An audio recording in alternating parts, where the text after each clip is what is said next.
మూసీ అభివృద్ధిని అడ్డుకునేందుకు కొందరు కుట్ర చేస్తున్నారని సీఎం రేవంత్ రెడ్డి ఆరోపించారు. మూసీ ప్రక్షాళన చేపడుతుంటే కోర్టుల్లో కేసులు వేస్తున్నారని, గ్రీన్ ట్రిబ్యునల్కు వెళ్లి అడ్డుకోవాలన్నారు. ఎవరన్ని అడ్డంకులు సృష్టించినా మూసీ ప్రక్షాళన చేసి తీరుతామని సీఎం రేవంత్ చెప్పారు. మూసీ అభివృద్ధిలో భాగంగా గండిపేట మండలం మంచిరేవుల్లో ఓంకారేశ్వర ఆలయ నిర్మాణానికి సీఎం రేవంత్ రెడ్డి శంకుస్థాపన చేశారు. సుమారు 8 ఎకరాల్లో 663 కోట్ల రూపాయల వ్యయంతో చేపట్టున్న ఈ ప్రాజెక్టుకి ముఖ్యమంత్రి శంకుస్థాపన చేశారు. ఆలయ నిర్మాణానికి ప్రముఖ పీఠాధిపతులు సూచనలను తీసుకొని ఆధునిక శైలిలో రూపకల్పన చేశారు. ఈ ఆలయం ప్రత్యేకతల్లో 100 అడుగుల ఎత్తైన శివ విగ్రహం ప్రధాన ఆకర్షణగా నిలవనుంది. అలాగే భారీ గాలి గోపురం, విశాలమైన మండపాలు, అదేవిధంగా పూజలు, హోమాలు నిర్వహించుకునేందుకు ప్రత్యేక వేదికలను ఏర్పాటు చేయనున్నారు. ప్రధాన మండపం 200 అడుగులకు పైగా పొడవుతో నిర్మించనుండగా గర్భాలయం కూడా విశాలంగా ఉండేలా డిజైన్ చేశారు. రాష్ట్రంలోని ప్రముఖ ఆలయాల నిర్మాణంలో ఉపయోగించిన రాళ్లను ఇక్కడ వినియోగించనున్నారు.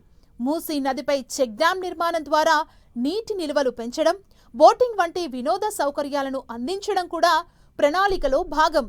ఆలయం చుట్టూ రహదారులు, పార్కింగ్ సదుపాయాలు, ల్యాండ్స్కేపింగ్ వంటి పనులు చేపట్టి ఈ ప్రాంతాన్ని సమగ్ర పర్యాటక కేంద్రంగా తీర్చిదిద్దాలని ప్రభుత్వం లక్ష్యంగా పెట్టుకుంది.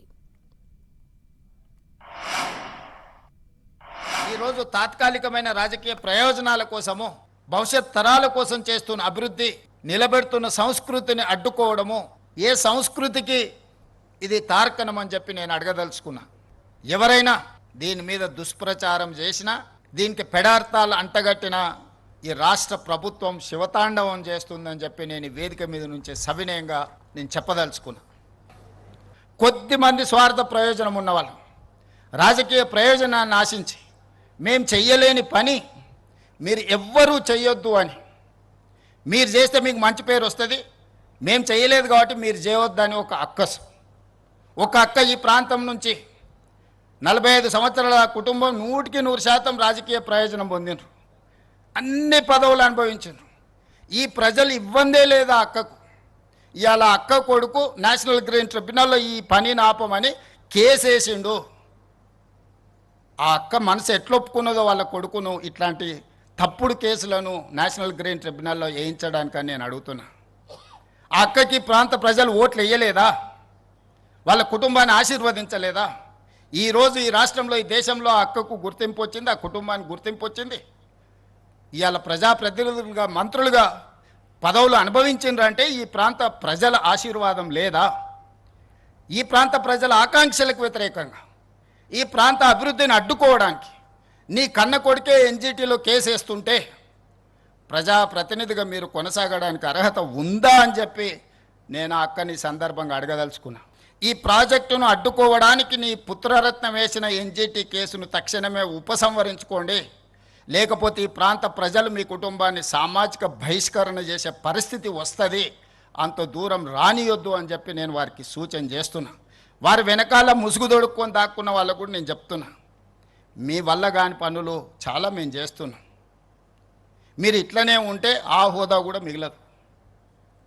ఇలాంటి చిల్లర మల్లర ప్రయత్నాలని మానేయమని ఆ వెనకాల దాచుకొని ముసుగు దొడుక్కొని మూసి అభివృద్ధి కార్యక్రమాన్ని అడ్డుకుంటున్న వాళ్ళకు కూడా నేను సూచన చేస్తున్నా. ఇది రాజకీయ వేదిక కాదు, కానీ ఈ ప్రాజెక్టుకు సంబంధించిన అంశం కాబట్టి ఈ వేదిక మీద నుంచి నేను ప్రస్తావిస్తున్నా. ఏది ఏమైనా 600 అక్కడి సూర్యుడు ఇక్కడ మొలిసిన ఈ ప్రాజెక్టు చేసి తీరుతాము. ఇది మా దీక్ష, ఇది మా శివ దీక్ష. ఆ రామప్ప ఆలయ శివుడి సాక్షిగా ఈ వేదిక మీద నుంచి నేను చెప్పదలుచుకున్నా. ఖచ్చితంగా మూసీ నది ప్రక్షాళనే కాదు, ఇక్కడ ఆలయాన్ని నిర్మించి ఒక గొప్ప పుణ్యక్షేత్రంగా, దక్షిణ కాశీగా, ఈనాడు కాశీ నుంచి గంగా జలాలు తీసుకొచ్చింది యథాలాపంగా కాదు, దక్షిణ కాశీగా రాణించే విధంగా ఈ పుణ్యక్షేత్రాన్ని ముందు